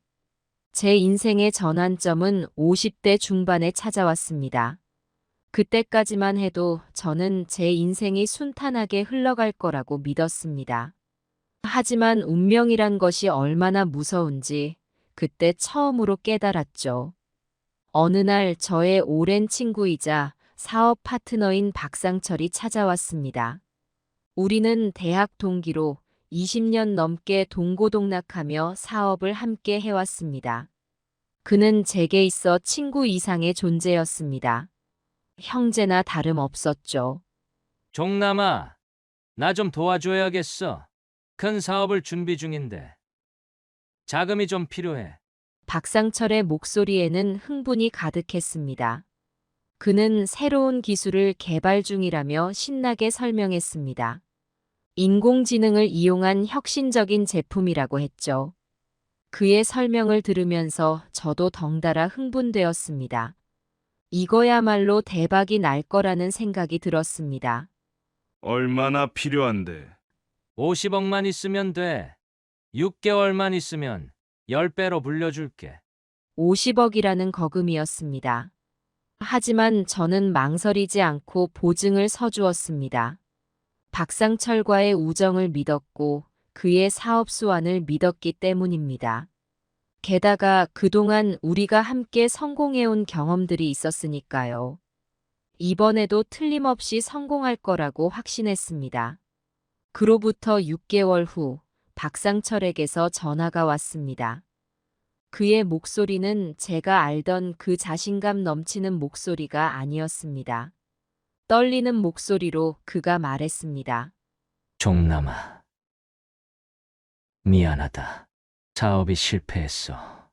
그 순간 제 인생이 무너져 내리는 것을 느꼈습니다. 머릿속이 하얘졌고 온몸에 힘이 빠졌습니다. 그날 밤 저는 한숨도 못 잤습니다. 어떻게 이런 일이 라는 생각만 계속 맴돌았습니다. 다음 날부터 제 일상은 완전히 바뀌었습니다. 보증금을 갚기 위해 회사 주식을 팔고 재산을 정리했지만 역부족이었습니다. 은행에서는 독촉 전화가 끊이지 않았고 신용불량자가 되어 신용카드도 사용할 수 없게 되었습니다. 결국 회사는 부도가 났고 저는 하루아침에 빈털터리가 되었습니다. 가장 힘들었던 건 주변 사람들의 시선이었습니다. 한때 저를 추켜 세우던 사람들이 이제는 모른 척 고개를 돌렸습니다. 길을 가다 마주치면 얼른 반대편으로 가버리는 사람들도 있었죠. 친구라고 생각했던 이들은 하나둘 연락을 끊었고 일가 친척들도 저를 피했습니다. 그제서야 깨달았습니다. 그들이 좋아했던 건 저 김종남이 아니라 제가 가진 돈과 지위였다는 것을요. 그 와중에 아내마저 큰 충격을 받아 쓰러졌습니다. 평소 혈압이 높았던 아내는 이 사실을 알고 갑자기 쓰러져 병원에 실려갔습니다. 중환자실에서 일주일을 버티다 결국 세상을 떠났습니다. 아내의 마지막 모습을 떠올리면 지금도 가슴이 미어집니다. 의식이 희미한 중에도 제 손을 꼭 잡고 여보, 힘내세요. 라고 말하던 그 모습이 잊히지 않습니다. 장례식장에서 저는 그저 멍하니 앉아 있었습니다. 명호와 명순이가 옆에 있었지만 무슨 말을 해야 할지 몰랐습니다. 자식들의 눈에는 슬픔과 함께 원망의 기색이 역력했습니다. 그들의 시선을 피해 저는 고개를 숙인 채 그저 앉아 있을 뿐이었습니다. 장례를 치르고 난 후 큰아들 명호가 저에게 말했습니다. 아버지, 우리 집에서 같이 사시죠. 어머니도 안 계시는데 혼자 계시면 어떡해요? 그 말에 눈물이 났습니다. 모든 것을 잃은 제게 아직 의지할 곳이 있다는 사실에 안도감이 들었습니다. 그래도 아들이 있어 다행이라고 생각했습니다. 하지만 그때는 몰랐습니다. 이것이 새로운 시련의 시작이 될 줄은요. 그렇게 저는 전 재산을 정리하고 평생을 살아온 집을 떠나 아들의 집으로 향했습니다. 짐이라고 해봐야 작은 가방 하나뿐이었습니다. 그 가방에는 옷 몇 벌과 아내의 사진, 그리고 옛 영광의 흔적인 상패 몇 개가 전부였습니다. 택시를 타고 가는 동안 창밖으로 스쳐 지나가는 도시의 풍경을 보며 지난 날을 회상했습니다. 한때 제가 누렸던 영화로운 시절, 그리고 지금의 초라해진 모습. 감회가 새로웠습니다. 택시가 명호의 집 앞에 멈추자 잠시 망설이다 깊은 숨을 내쉬고 차에서 내렸습니다. 명호의 집으로 들어간 첫날, 며느리 미경이 환하게 웃으며 맞아주었습니다. 30대 중반의 미경은 평소 조용하고 단정한 성격의 여성이었습니다. 아버님, 어서 오세요. 방은 제가 깨끗이 준비해뒀어요. 미경의 밝은 목소리에 잠시 마음이 편안해졌습니다. 손주들도 반갑게 인사했습니다. 초등학교 4학년인 준호와 2학년인 민지였죠. 할아버지, 우리랑 같이 살게 돼서 좋아요. 아이들의 순수한 미소를 보니 눈시울이 붉어졌습니다. 그동안 사업에 빠져 손주들과 시간을 보내지 못했다는 후회가 밀려왔습니다. 명호가 제 짐을 들고 방으로 안내했습니다. 작지만 깔끔한 방이었습니다. 창 밖으로 작은 공원이 보였습니다. 아버지, 여기서 편하게 지내세요. 뭐 필요한 거 있으면 언제든 말씀하세요. 명호의 말에 고개를 끄덕였습니다. 마음 한구석에서는 미안함과 고마움이 교차했습니다. 처음 한 달은 평화로웠습니다. 아침에 일어나면 손주들과 함께 아침을 먹고 그들을 학교에 보내고 나면 집안일을 도왔습니다. 빨래도 개고 청소도 하면서 며느리의 일손을 덜어주려 노력했습니다. 점심은 주로 혼자 먹었지만 저녁에는 가족들과 함께 식사를 하며 이야기를 나눴습니다. 그러나 시간이 지날수록 불편한 기색이 감지되기 시작했습니다. 어느 날 아침, 제가 준호의 숙제를 도와주고 있을 때였습니다. 아버님, 준호 숙제는 제가 볼게요. 아버님은 좀 쉬세요. 미경의 말투에 가시가 느껴졌습니다. 그 후로 손주들의 공부를 도와주는 일은 삼가게 되었습니다. 아이들과 놀아주는 것도 조심스러워졌습니다. 혹시 방해가 되진 않을까 하는 생각에 자꾸 뒤로 물러서게 되었습니다. 식사 시간도 점점 불편해졌습니다. 처음에는 모두가 둘러앉아 이야기를 나누며 식사를 했는데 어느 순간부터 제가 밥을 먹으러 나가면 다들 먹고 자리를 떴습니다. 아, 저희는 방금 먹었어요. 아버님 천천히 드세요. 혼자 밥을 먹는 일이 잦아졌습니다. 가끔은 제 수저가 놓여있지 않을 때도 있었습니다. 그럴 때마다 가슴이 철렁 내려앉았습니다. 내가 이제 이 집에서 객식구가 된 건가? 어느 날 거실에서 텔레비전을 보고 있는데 명호가 들어왔습니다. 피곤해 보이는 얼굴이었습니다. 아버지, 제 방에서 좀 쉬세요. 애들이 공부할 시간이에요. 눈치를 보며 방으로 들어갔습니다. 그날 이후로 저는 주로 방에서 시간을 보내게 되었습니다. 가끔 화장실에 가거나 물을 마시러 나갈 때면 가족들의 시선이 따가웠습니다. 주말이면 가족들이 외출을 했습니다. 처음에는 저도 함께 가자고 했지만 점점 그런 제안을 하기가 어려워졌습니다. 아버님, 이번엔 애들 친구들이랑 약속이 있어서요. 다음에 모시고 갈게요. 그 다음은 결코 오지 않았습니다. 밤이면 벽을 사이에 두고 들려오는 대화 소리에 귀를 기울이곤 했습니다. 여보, 아버님 때문에 우리 생활이 많이 불편해졌어요. 나도 알아. 하지만 어쩌겠어. 우리가 모시는 수밖에. 그래도 이렇게 계속 있으면 안 될 것 같아요. 애들 교육에도 안 좋고. 그런 대화를 들을 때마다 가슴이 찢어지는 것 같았습니다. 내가 정말 이렇게 부담스러운 존재였던가. 점점 제 존재감은 옅어져 갔습니다. 가족들과 대화할 기회가 줄어들었고 집안에서의 제 역할도 사라졌습니다. 제가 할 수 있는 일이라곤 방 안에서 조용히 지내는 것뿐이었습니다. 그렇게 6개월이 지났습니다. 어느새 저는 이 집에서 그림자 같은 존재가 되어 있었습니다. 아침에 일어나 잘 잤냐고 인사를 건네도 대답이 없었고 저녁에 맛있게 먹으라고 말해도 무덤덤한 반응뿐이었습니다. 그래도 저는 참았습니다. 내가 이 정도는 참아야지. 내 잘못으로 이 지경이 된 거니까. 하지만 마음 한구석에서는 외로움과 서러움이 점점 쌓여갔습니다. 시간이 흐를수록 저는 이 집에서 점점 더 존재감을 잃어갔습니다. 가족들과 대화할 기회가 줄어들었고 식사 시간에도 자주 빠지게 되었습니다. 제 방은 이제 제게 감옥 같은 존재가 되어버렸습니다. 어느 날 준호의 생일 파티가 있었습니다. 집에 친구들과 친척들이 모였는데 저는 구석에 앉아 있었습니다. 케이크를 자르고 노래를 부르는 동안 아무도 저를 신경 쓰지 않았습니다. 제 마음속에서는 축하의 말을 건네고 싶은 마음이 가득했지만 입은 열리지 않았습니다. 자, 이제 가족 사진 찍을 시간이에요.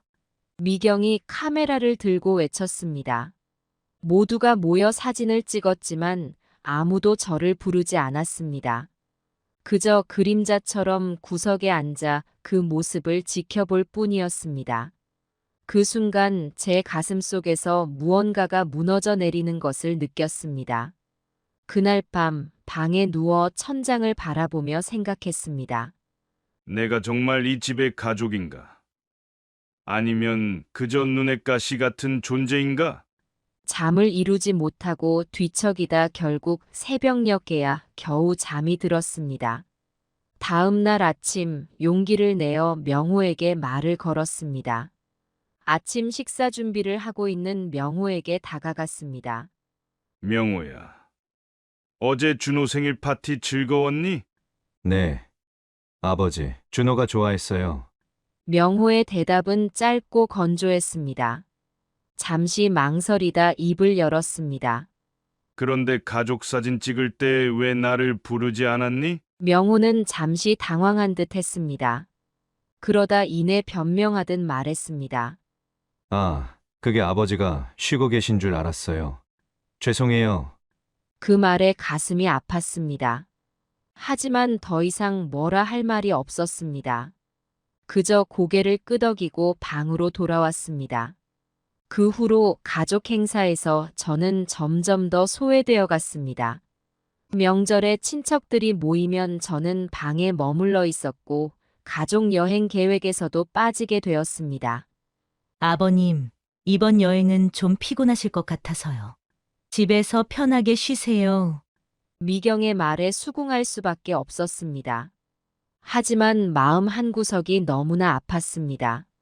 나는 이제 정말 이 가족의 짐이 되어버린 걸까? 그렇게 하루하루가 지나갔습니다. 저는 점점 더 방 안에 틀어박혀 지냈습니다. 가끔 손주들이 방문을 열고 들어와 할아버지 뭐예요? 물을 떼면 잠시나마 행복을 느꼈습니다. 하지만 곧 미경이 아이들을 불러가곤 했습니다. 준호야, 민지야. 할아버지 방해하지 말고 나오렴. 공부할 시간이야. 그럴 때마다 제 마음은 조금씩 무너져 내렸습니다. 내가 정말 손주들에게도 방해가 되는 존재인가. 밤이면 창밖을 바라보며 지나간 날들을 회상했습니다. 한때 제가 누렸던 영광의 시절, 가족들과 함께 웃고 떠들던 그 행복했던 시간들. 그리고 지금의 처지를 비교하며 한숨 짓곤 했습니다. 내가 어디서부터 잘못된 걸까? 이제와 후회 한들 무슨 소용이 있을까? 그렇게 하루하루가 지나갔습니다.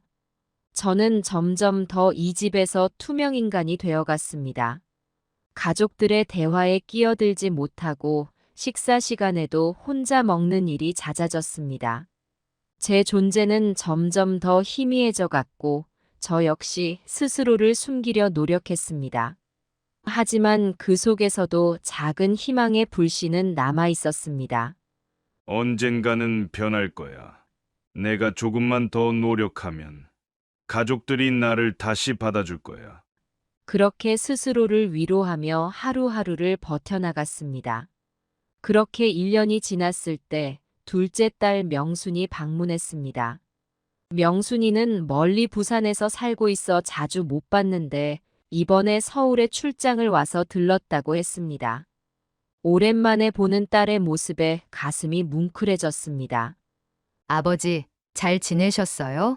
살이 많이 빠지셨네요. 명순이의 말에 쓴웃음이 났습니다.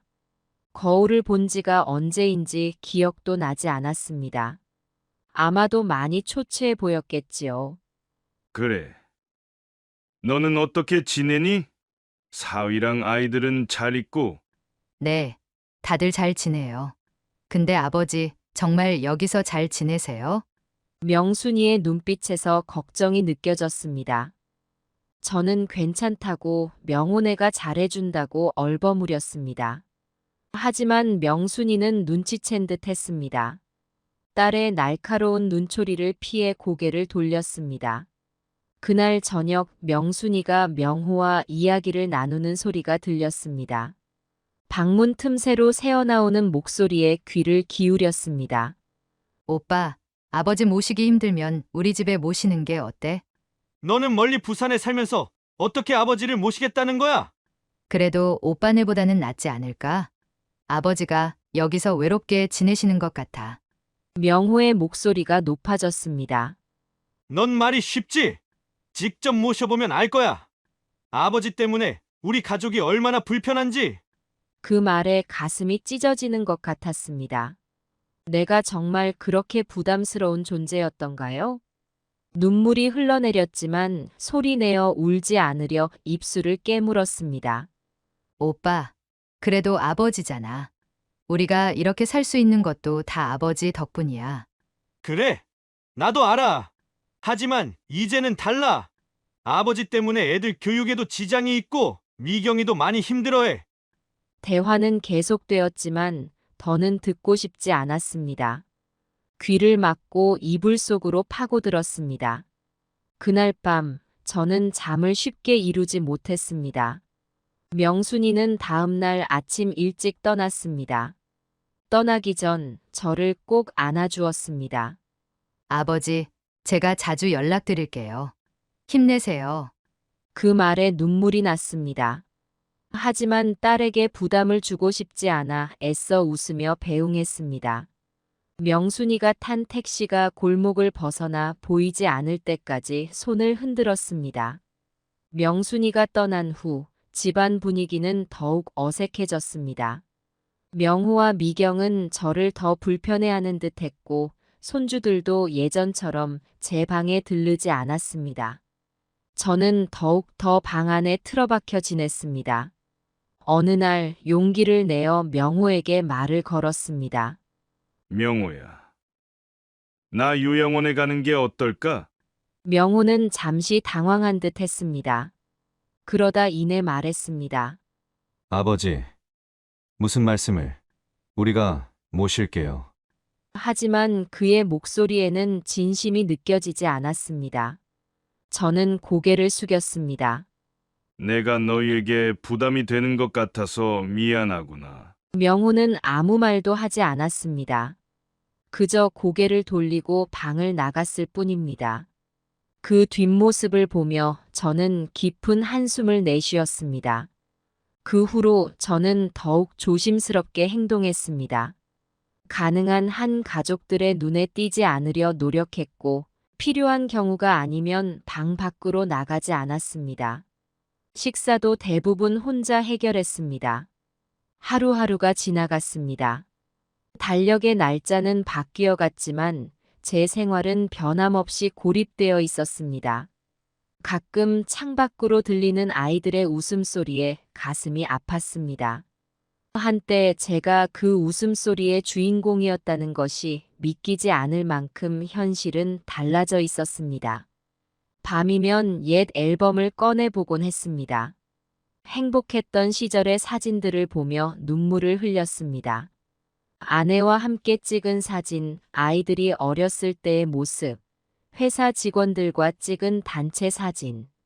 그 모든 것이 이제는 그저 먼 추억일 뿐이었습니다. 내가 대체 어디서부터 잘못된 걸까? 혼잣말을 중얼거리며 밤을 지새우는 일이 잦아졌습니다. 하지만 답은 나오지 않았습니다. 그저 시간만 흘러갈 뿐이었습니다. 어느 날 저는 집 근처 공원으로 산책을 나갔습니다. 오랜만에 맞는 바깥 공기에 가슴이 뻥 뚫리는 듯 했습니다. 벤치에 앉아 지나가는 사람들을 바라보고 있었습니다. 그때였습니다. 제 나이 또래로 보이는 한 노인이 다가와 말을 걸었습니다. 여기 좀 앉아도 될까요? 네, 그러세요. 그렇게 우리는 이야기를 나누기 시작했습니다. 그분의 이름은 박철수였습니다. 그도 저와 비슷한 처지였습니다. 자식들과 함께 살고 있지만 점점 소외되어가는 느낌을 받고 있다고 했습니다. 참 서글프죠.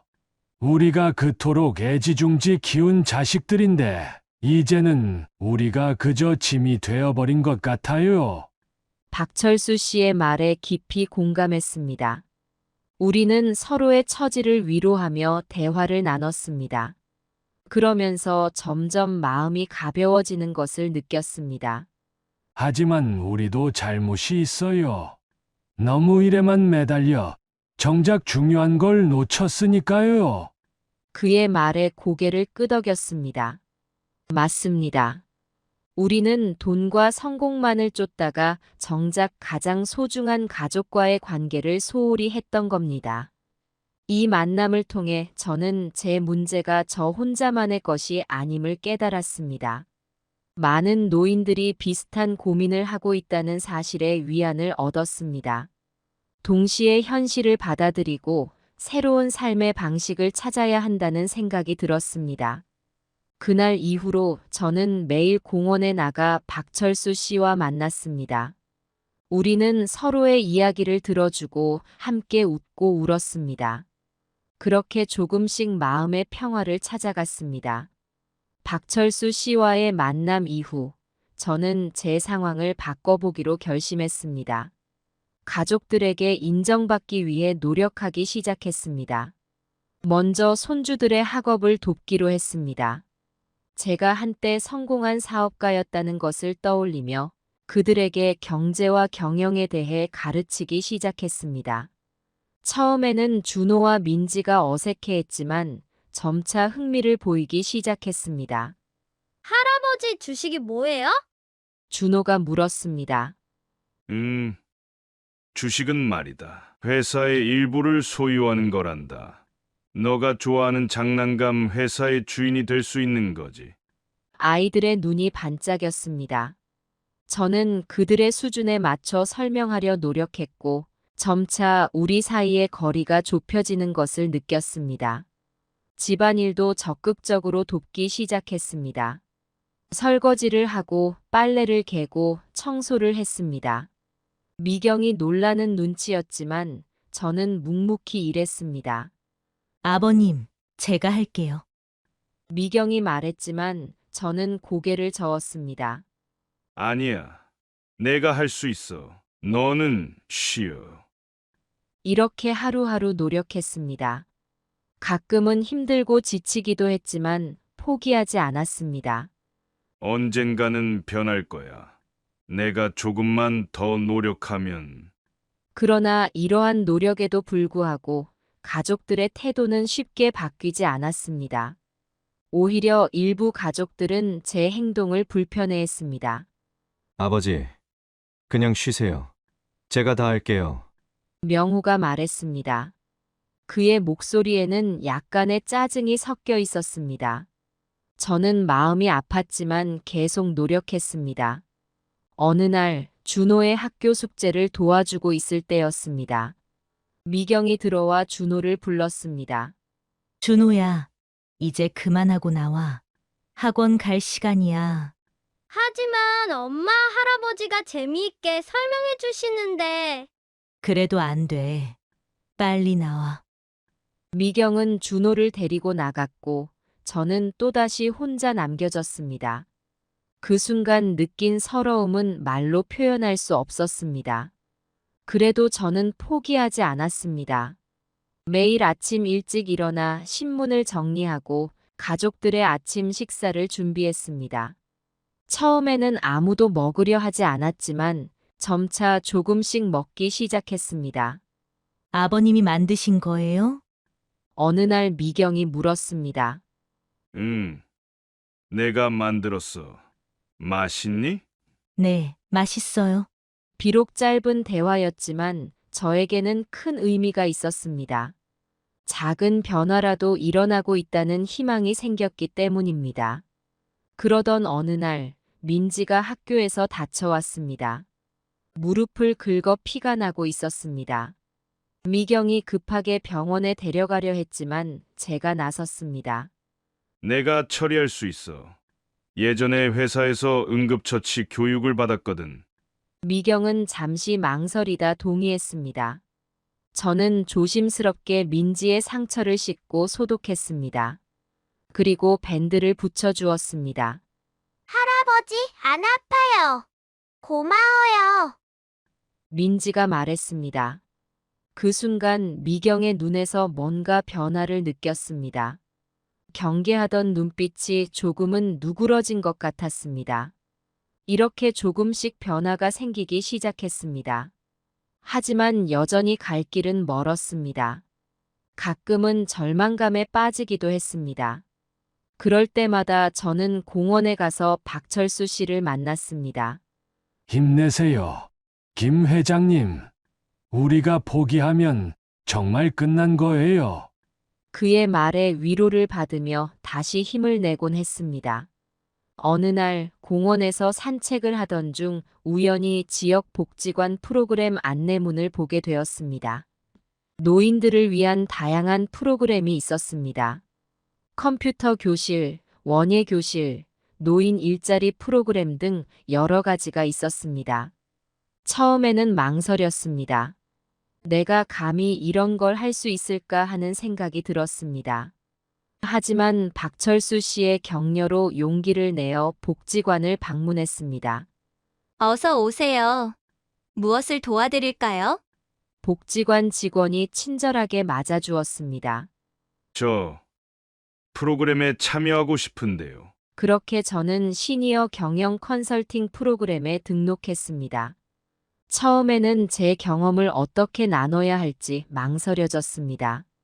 젊은 사업가들 앞에서 강의를 하는 것도 쉽지 않았습니다.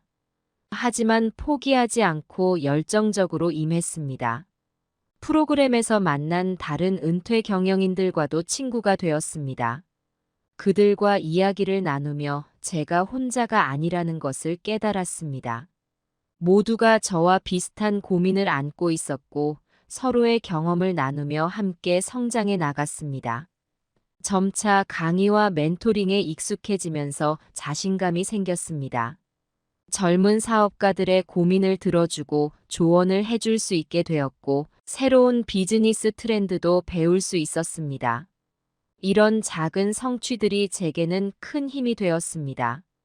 복지관에서는 노인 일자리 프로그램도 운영하고 있었습니다. 저는 용기를 내어 그 프로그램에도 참여하기로 했습니다. 제가 맡은 일은 초등학교 앞에서 교통안전 도우미를 하는 것이었습니다. 첫날, 노란 조끼를 입고 학교 앞에 섰을 때는 긴장되었습니다. 하지만 아이들이 건너는 것을 도와주고 아이들의 감사하다는 인사를 들을 때마다 가슴이 뿌듯해졌습니다. 할아버지, 오늘도 수고하세요. 한 아이가 말했습니다. 그 말 한마디에 하루의 피로가 싹 가시는 것 같았습니다. 비록 적은 금액이지만 월급을 받게 되었고 그 돈으로 손주들에게 작은 선물을 사줄 수 있게 되었습니다. 이렇게 새로운 활동을 시작하면서 저는 조금씩 변화하기 시작했습니다. 아침에 일어나는 것이 기다려졌고 하루하루가 의미 있게 느껴졌습니다. 집에 돌아와서도 더 이상 그저 방 안에만 틀어박혀 있지 않았습니다. 아버님, 요즘 밖에 많이 다니시네요. 어느 날 미경이 말했습니다. 복지관에서 여러 가지를 배우고 있어. 재미있더라. 미경의 표정에서 약간의 놀라움을 읽을 수 있었습니다. 아마도 제가 이렇게 적극적으로 무언가를 하리라고는 예상하지 못했던 것 같습니다. 복지관에서 만난 친구들과 함께 작은 텃밭을 가꾸는 일도 시작했습니다. 좁은 땅이었지만 그곳에 상추와 방울토마토를 심었습니다. 매일 아침 텃밭에 가서 물을 주고 잡초를 뽑는 일이 즐거웠습니다. 처음으로 방울토마토를 수확했을 때의 기쁨은 말로 표현할 수 없었습니다. 그 토마토를 집에 가져와 손주들에게 주었습니다. 와, 할아버지가 직접 기르신 거예요? 준호가 물었습니다. 그래. 할아버지가 친구들과 함께 텃밭에서 길렀단다. 아이들은 신기해하며 토마토를 맛있게 먹었습니다. 그 모습을 보는 것만으로도 가슴이 뿌듯했습니다. 이렇게 조금씩 독립적인 생활을 하면서 저는 새로운 삶의 의미를 찾아가기 시작했습니다.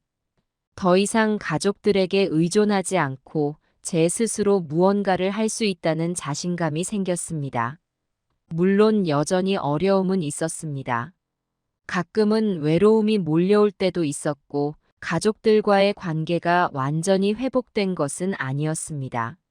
하지만 이전과는 달리 그런 감정들을 더 잘 다룰 수 있게 되었습니다. 어느 날 저는 용기를 내어 가족들과 대화를 시도하기로 했습니다.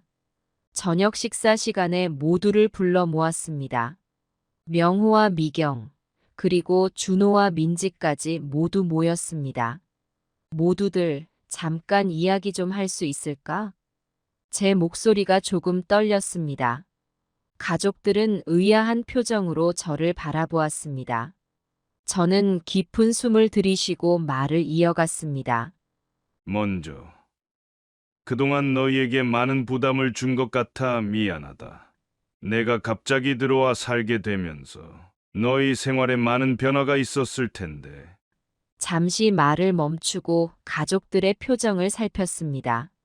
명호와 미경은 조금 불편한 기색이었지만 귀 기울여 듣고 있었습니다. 하지만 나도 노력하고 있어.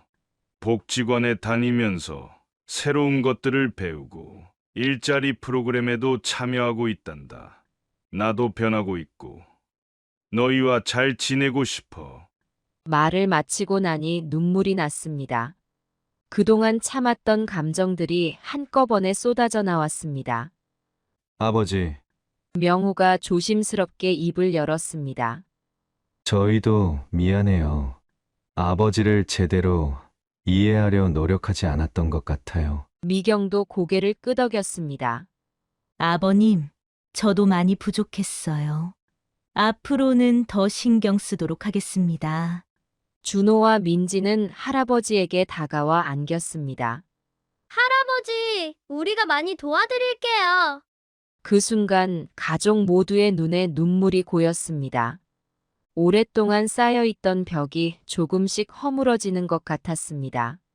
이 대화를 계기로 가족 관계에 작은 변화가 생기기 시작했습니다. 물론 모든 것이 한순간에 해결된 것은 아니었지만 서로를 이해하려는 노력이 시작되었습니다. 명호는 주말마다 저를 모시고 산책을 가기 시작했고 미경은 식사 때 제 의견을 물어보기 시작했습니다. 준호와 민지는 숙제를 들고 와서 도움을 요청하곤 했습니다. 저 역시 더욱 노력했습니다. 가족들의 생활 리듬을 존중하려 했고 필요 이상으로 간섭하지 않으려 했습니다. 대신 제가 할 수 있는 일들을 찾아 돕기 시작했습니다. 시간이 흘러 2년이 지났습니다. 이제 저는 완전히 다른 삶을 살고 있습니다. 복지관에서 만난 친구들과 함께 작은 텃밭을 가꾸는 일이 제 일상이 되었습니다. 매일 아침 일찍 일어나 텃밭으로 갑니다. 채소들이 쑥쑥 자라는 모습을 보면 가슴이 뿌듯해집니다. 특히 방울토마토가 빨갛게 익어가는 모습을 보면 절로 미소가 지어집니다. 종남 씨, 오늘은 상추를 좀 수확해야겠어요. 박철수 씨가 말합니다. 그래요. 상추가 한창이네요. 오늘 저녁에 손주들이랑 쌈밥을 해 먹어야겠어요. 이렇게 수확한 채소들을 가지고 집에 돌아오면 이제는 가족들이 반갑게 맞아줍니다. 할아버지, 오늘은 뭐 가져오셨어요? 민지가 호기심 어린 눈으로 묻습니다. 오늘은 상추하고 방울토마토란다. 저녁에 다 같이 먹자. 가족들과 함께 식탁에 둘러앉아 직접 기른 채소로 만든 음식을 먹는 시간이 제겐 가장 행복한 순간입니다. 복지관에서의 활동도 계속되고 있습니다. 이제는 제가 컴퓨터를 가르치는 선생님이 되었습니다. 저보다 더 나이 드신 분들에게 이메일 보내는 법, 인터넷으로 뉴스 보는 법 등을 가르치고 있습니다. 김 선생님, 덕분에 저도 이제 손주들이랑 카톡으로 대화할 수 있어요. 수업을 듣는 할머니 한 분이 말씀하셨습니다. 그 말을 들을 때마다 가슴이 뭉클해집니다. 제가 누군가에게 도움이 될 수 있다는 사실이 너무나 감사하게 느껴집니다. 가족과의 관계도 많이 좋아졌습니다. 이제는 매주 일요일 저녁에 가족회의 시간을 갖습니다. 한 주간 있었던 일들을 나누고 서로의 고민을 들어주는 시간입니다. 아버지, 이번 주에 회사에서 큰 계약을 성사시켰어요. 명호가 자랑스럽게 말합니다. 정말 축하한다, 아들아. 너의 노력이 빛을 발했구나. 이렇게 서로를 응원하고 격려하는 관계가 되었습니다. 물론 여전히 가끔은 의견 차이로 다투기도 합니다. 하지만 이제는 그런 갈등을 대화로 풀어나가는 법을 알게 되었습니다. 제 인생의 황혼기가 이렇게 행복할 줄은 몰랐습니다. 한때는 모든 것을 잃고 절망했지만 지금은 새로운 삶의 의미를 찾았습니다. 가족들과 함께 살면서도 독립적인 생활을 유지하고 사회에 기여하면서 살아가는 지금의 삶이 참 감사합니다. 이제는 더 이상 제가 투명인간이 아니라는 것을 압니다. 저는 이 가정의 그리고 이 사회의 소중한 일원입니다. 여러분, 제 이야기가 여러분께 작은 위로와 희망이 되었기를 바랍니다.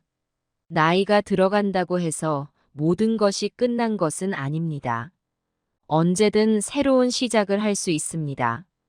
그리고 그 시작은 바로 여러분 자신으로부터 비롯됩니다. 이제 저는 매일 아침 거울을 보며 이렇게 말합니다. 김종남 씨, 오늘도 행복한 하루 보내세요. 그리고 밝은 미소와 함께 새로운 하루를 시작합니다. 새로운 일상에 익숙해질 무렵 예상치 못한 일이 벌어졌습니다. 어느 날 아침 텃밭에 가보니 누군가 밤사이 우리가 정성껏 가꾼 채소들을 망가뜨려 놓은 것이었습니다. 아이고, 이게 무슨 일이야? 박철수 씨가 한탄했습니다. 우리 모두 충격에 빠졌습니다. 그동안 정성껏 가꾼 채소들이 모두 짓밟혀 있었고 일부는 뽑혀져 나뒹굴고 있었습니다. 누가 이런 짓을 했을까요? 저도 모르게 한숨이 나왔습니다. 우리는 곧바로 경찰에 신고했습니다. 하지만 뚜렷한 증거가 없어 수사에 어려움을 겪었습니다. 이 사건은 우리 노인들에게 큰 상처가 되었습니다. 일부 회원들은 텃밭 가꾸기를 포기하겠다고 했습니다. 하지만 저는 포기할 수 없었습니다. 여러분, 우리가 여기까지 온 것도 쉽지 않았잖아요. 이런 일로 포기할 순 없습니다. 제 말에 몇몇 분들이 동의했고 우리는 다시 시작하기로 했습니다. 이 일을 계기로 우리는 더욱 단결하게 되었습니다. 텃밭 주변에 작은 울타리를 만들고 교대로 밤새 지키기도 했습니다. 젊은 시절 회사를 경영하던 때가 생각났습니다. 어려움이 닥쳤을 때 직원들과 힘을 모아 극복했던 그때처럼 말입니다. 한 달 정도가 지났을 때 우리는 범인을 잡을 수 있었습니다. 뜻밖에도 동네 중학생들이었습니다. 그들은 장난삼아 한 일이라고 했습니다. 처음에는 화가 났지만 곧 마음을 가라앉혔습니다. 아이들을 경찰서에 넘기는 대신 우리는 그들에게 제안을 했습니다. 너희들, 우리와 함께 텃밭을 가꿔보지 않겠니? 아이들은 처음에는 어리둥절해했지만 점차 흥미를 보이기 시작했습니다. 그렇게 우리의 텃밭 가꾸기 프로젝트에 중학생들이 합류하게 되었습니다. 할아버지, 이 토마토는 언제쯤 익나요? 한 학생이 물었습니다. 한 2주 정도 더 기다려야 할 거야. 참을성이 필요하단다. 아이들과 함께 일하면서 우리는 새로운 활력을 얻었습니다. 그들의 호기심 어린 질문에 답하고 농사의 즐거움을 알려주는 것이 즐거웠습니다. 아이들도 점차 변해갔습니다. 처음에는 장난꾸러기였던 아이들이 책임감 있는 모습을 보이기 시작했습니다. 이 일은 지역 신문에도 소개되었습니다. 세대를 뛰어넘는 도시농부들이라는 제목의 기사였습니다. 우리의 활동이 알려지면서 더 많은 사람들이 관심을 가지기 시작했고 텃밭 규모도 점차 확대되었습니다. 텃밭 사건 이후 집에서의 생활에도 변화가 생겼습니다. 어느 날 저녁 명호가 제 방을 노크했습니다. 아버지, 잠시 이야기 좀 할 수 있을까요? 그래, 들어오너라. 명호는 조심스럽게 말을 꺼냈습니다. 아버지, 신문에서 텃밭 이야기를 봤어요. 정말 대단하세요. 저는 겸손하게 웃으며 대답했습니다. 별거 아니야. 그저 할 수 있는 일을 하는 것뿐이지. 아니에요. 정말 대단해요. 아버지가 그렇게 적극적으로 사회활동을 하시는 걸 보니 제가 그동안 얼마나 편견에 사로잡혀 있었는지 깨달았어요. 명호의 눈에 눈물이 고였습니다. 저도 마음이 뭉클해졌습니다. 아들아, 괜찮다. 우리 모두 서로를 이해하는 데 시간이 필요했던 거야. 그날 이후로 명호는 주말마다 저와 함께 텃밭에 가기 시작했습니다. 처음에는 어색해하던 그도 점차 농사의 즐거움을 알아가기 시작했습니다. 미경도 변화했습니다. 어느 날 그녀가 제게 부탁을 했습니다. 아버님, 제가 요리 블로그를 운영하고 있는데 텃밭에서 기른 채소로 요리를 해서 올리고 싶어요. 도와주실 수 있나요? 저는 기쁘게 동의했고 그렇게 우리는 함께 요리를 하기 시작했습니다. 미경의 블로그는 인기를 얻었고 도시 농부 할아버지와 며느리의 건강한 밥상이라는 콘텐츠는 많은 사람들의 관심을 받았습니다. 준호와 민지도 달라졌습니다. 이제는 주말마다 텃밭에 와서 일을 돕겠다고 합니다. 할아버지, 우리도 도시 농부가 될 수 있어요? 민지가 물었습니다. 물론이지. 너희들이 바로 미래의 도시 농부란다. 이렇게 우리 가족은 텃밭을 중심으로 더욱 가까워졌습니다. 주말이면 모두가 함께 텃밭에 가서 일하고 수확한 채소로 함께 식사를 합니다. 이제는 더 이상 제가 외롭다고 느끼지 않습니다. 가족들과 함께하는 시간이 늘어나면서 저는 과거의 실수를 만회할 기회를 얻었습니다. 젊었을 때 사업에 빠져 가족을 소홀히 했던 것을 이제야 조금씩 갚아나가는 기분입니다. 아버지, 제가 어렸을 때는 아버지가 항상 바쁘셔서 함께 시간을 보내기 어려웠는데 이제는 이렇게 많은 시간을 함께 보낼 수 있어 정말 행복해요. 명호가 어느 날 말했습니다. 그 말을 들으니 가슴이 뭉클해졌습니다. 늦었지만 아직 우리에겐 기회가 있다는 생각이 들었습니다. 텃밭 활동이 안정되어 가는 즈음, 저는 새로운 도전을 시작하게 되었습니다. 복지관에서 만난 친구들과 함께 작은 사업을 시작하기로 한 것입니다. 김 회장님, 우리가 기른 채소로 뭔가 할 수 있지 않을까요? 박철수 씨가 제안했습니다. 우리는 여러 아이디어를 놓고 토론했습니다. 결국 우리가 직접 기른 채소로 샐러드를 만들어 판매하기로 했습니다. 실버 파머스 마켓이라는 이름으로 말이죠. 처음에는 모두가 걱정했습니다. 나이든 우리가 과연 새로운 사업을 할 수 있을까 하는 의문이 들었습니다. 하지만 우리에겐 경험이 있었고 무엇보다 열정이 있었습니다. 여러분, 우리가 젊었을 때 해냈던 것처럼 지금도 할 수 있습니다. 나이는 숫자에 불과해요. 제 말에 모두가 용기를 얻었고 우리는 본격적으로 사업 준비에 돌입했습니다. 복지관의 도움을 받아 시작한 이 사업은 생각보다 빨리 궤도에 올랐습니다. 우리의 신선한 채소와 정성 어린 샐러드는 지역 주민들 사이에서 입소문을 타기 시작했습니다. 이 샐러드 정말 맛있어요. 어디서 만드는 거예요? 한 손님이 물었습니다. 네. 저희 노인들이 직접 기른 채소로 만듭니다. 자랑스럽게 대답했습니다. 사업이 조금씩 성장하면서 우리는 새로운 고민에 직면했습니다. 주문량이 늘어나면서 생산과 배달에 어려움을 겪게 된 것입니다. 이때 뜻밖의 도움이 찾아왔습니다. 할아버지, 우리가 도와드릴게요. 준호와 민지 그리고 그 친구들이 나섰습니다. 그들은 학교가 끝난 후 시간을 내어 배달을 도와주겠다고 했습니다. 덕분에 우리는 더 많은 주문을 받을 수 있게 되었습니다. 이 소식은 지역 사회에 큰 반향을 일으켰습니다. 세대를 아우르는 창업 성공기라는 제목으로 지역 뉴스에 소개되기도 했습니다. 노인들의 지혜와 청소년들의 열정이 만나 시너지를 일으키고 있습니다. 이들의 도전은 우리 사회에 새로운 가능성을 보여주고 있습니다.